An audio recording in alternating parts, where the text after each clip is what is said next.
इसमें तो कोई डाउट नहीं कि इजराइल की तरफ से फ्रेश अटैक ये जो है ये खबर तो ख़राब ही है, क्योंकि अगर अब तक ये लग रहा था कि इजराइल ने हमला किया हमास के माफ़ कीजिए दमास के ईरानी दूतावास पर, ईरान ने उसका बदला लेने के लिए अपनी मिसाइल और ड्रोन 300 भेजे, वो हो गया। और उसके बाद ऐसा लगा कि मामला यहाँ रुक सकता है, और रुक सकता है इसलिए भी लग रहा था क्योंकि अमेरिका ने कड़ी चेतावनी दी थी इजराइल को कि आप हमला और नहीं कीजिए, बस है उतना है, उसको छोड़ दीजिए।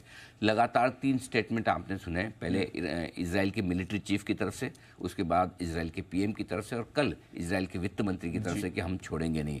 लेकिन सबको लग रहा था शायद जुबानी जंग ज़्यादा है बजाय इसके एक्शन होने के। सुबह सुबह अभी खबर आई कि कुछ विस्फोट की खबरें आती हुई दिखी है, ईरान में एक एयरपोर्ट के आसपास विस्फोट होते हुए दिखे। लेकिन अब धीरे धीरे अब तक की ये जो सारी खबरें हैं ये सारी की सारी न्यूज़ एजेंसीज की तरफ से आ रही है। ऑफिशियली स्टेटमेंट किसी भी स्टेट की तरफ से आना बाकी, इजराइल, ईरान, अमेरिका या किसी की तरफ, तो अभी हम इंतज़ार करेंगे। लेकिन जो तस्वीरें आ रही है, जो खबरें आ रही, ऐसा रहा है कि ये वाकई में एक अटैक वाला मामला है। मिसाइल्स छोड़ी गई है, कि ऐसा नहीं कि कोई छोटा मोटा विस्फोट हुआ हो जिससे ऐसा लगे कि बेनिफिट ऑफ डाउट अगर आप देना चाहें तो है नहीं।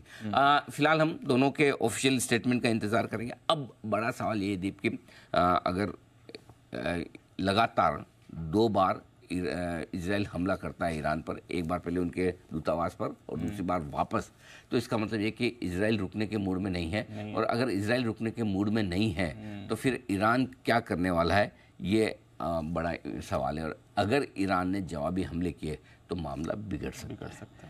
और जिस तरह की पोजीशनिंग और पोस्चरिंग है, ऐसा लगता है कि ईरान जवाबी हमला किए बगैर मानेगा नहीं। वो भी अब तो ये क्या है कि आर पार वाली लड़ाई होती है। अब इसमें क्या है, वो इशू ताकत का नहीं होता है कि किसकी कितनी ताकत है, इशू इस बात का होता है कि किसका कितना ईगो है और कौन किसके साथ खड़ा होता है।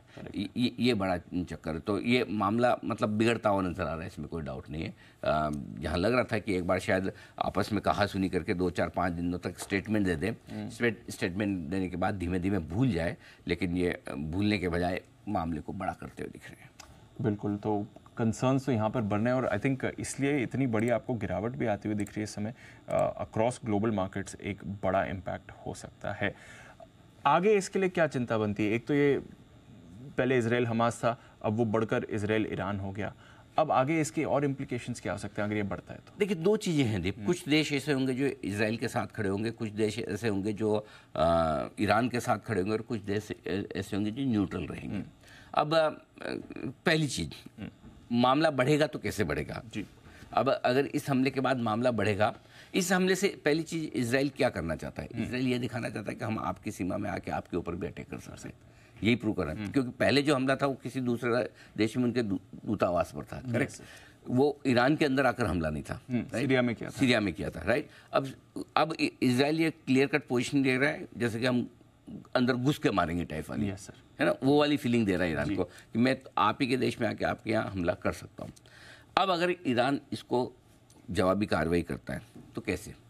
चीन और रशिया क्या ईरान के साथ आ सकते हैं? अगर चीन और रशिया पीछे से सपोर्ट दें और कुछ और गल्फ कंट्रीज अगर वो आते हैं तो फिर ये मामला बड़ा होगा, फिर ईरान की ताकत बढ़ जाती है और फिर ईरान कहेगा बस मैं भी आप जैसा समझ रहे हो ना कि मैं अकेला नहीं हूँ, मेरे साथ बहुत कुछ है। ठीक है, पहली चीज। दूसरी बात, अब हमला कर दिया, हमला अमेरिका के समझाने के बाद भी किया है, तो अमेरिका क्या इजराइल का साथ देगा?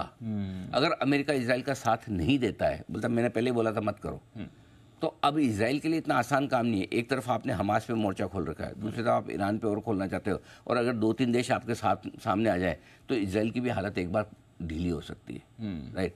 लेकिन अगर ईरान वापस अटैक करे उससे पहले नेचुरली अगर अमेरिका को 2 में से एक चुनना है तो हमेशा इजराइल को ही चुनेगा, कितना ही खराब हो भाई, कितना ही खराब हो, लेकिन दुश्मन को नहीं चुनेगा, दोस्त को ही चुनेगा। तो अगर ईरान वापस अटैक करने की कोशिश करता है, अमेरिका फिर यही पोस्टरिंग करेगा, भाई मैं नहीं होने दूंगा, भले इन्होंने गलत किया लेकिन आप मत करो अब। तो अब हो ये रहा है कि उसकी कोई सुन नहीं रहा, राइट? ना उसके दोस्त सुन रहे ना दुश्मन सुन रहे। सही बात है, प्रॉब्लम ये है, राइट? सो अब अमेरिका का स्टैंड क्या होगा इस पूरी चीज में, वो इंपॉर्टेंट है। तीसरी चीज जो है, इजराइल का साथ कौन दे सकता है?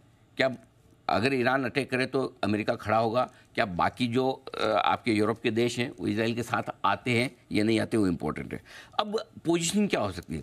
अमेरिका चाहता नहीं है कि लड़ाई हो, बढ़े।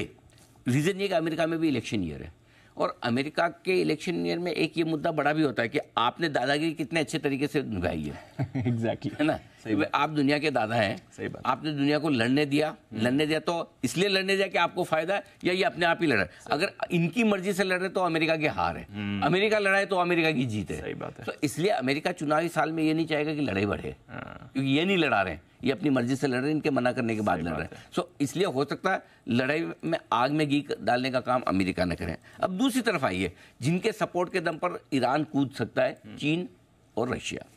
अब बस चीन की अपनी प्रॉब्लम है, करेक्ट, उनसे अपनी इकोनॉमी संभल नहीं रही, हालत खराब है, बड़ी मुश्किल से ट्रैक पे आने की कोशिश कर रहे हैं। ऐसे में वो नहीं चाहेंगे कि भाई मामला खराब हो। चीन को एक ही फायदा दिख सकता है इस पूरे मामले में कि कमोडिटीज़ के दाम अगर बढ़ते हैं तो उनके लिए एक तरह से इनडायरेक्टली बेनिफिट होता है कि तो वो एक रीज़न हो सकता है चीन पीछे से सपोर्ट करे। लेकिन रशिया अपने एक फ्रंट ऑलरेडी खोल के बैठा है, जैसे इजराइल खोल के बैठा है हमास, वैसे रशिया खोल के बैठा है यूक्रेन। तो वो मेंटल सपोर्ट दे सकता है, बाकी और सपोर्ट क्यों मिले। अब इसमें जोकर इन द पैक है सऊदी अरब। अगर सऊदी अरब ना कूदा तो मामला संभल सकता है, लेकिन सऊदी अरब और बाकी के गल्फ कंट्रीज अगर ईरान के साथ आते हैं कि भाई ये गलत बात है कि आप किसी के देश में जाके ऐसे मिसाइल छोड़ोगे, हमला करोगे। इजराइल कहने को कह सकता है इन्होंने भी तो मिसाइल भेजी थी, मैंने रोक ली, मैं नहीं रोकता तो मेरे यहाँ पड़ती थी। एग्जैक्टली, ये भी रोक लेते। तो वो पोजिशनिंग अपनी जगह है। सो आई थिंक बहुत सारे इफ और बट हैं, इसका जवाब किसी के पास नहीं है, समय के पास है। तो कुछ चीज़ों को समय पे छोड़ देना चाहिए। सो ये ब्रॉडली ये मेरे हिसाब से जो मेरी लिमिटेड समझ है, मतलब हम तो बाजारी ढंग से नहीं समझ पाते हैं, ये विश्लेषण तो बहुत दूर की बात है।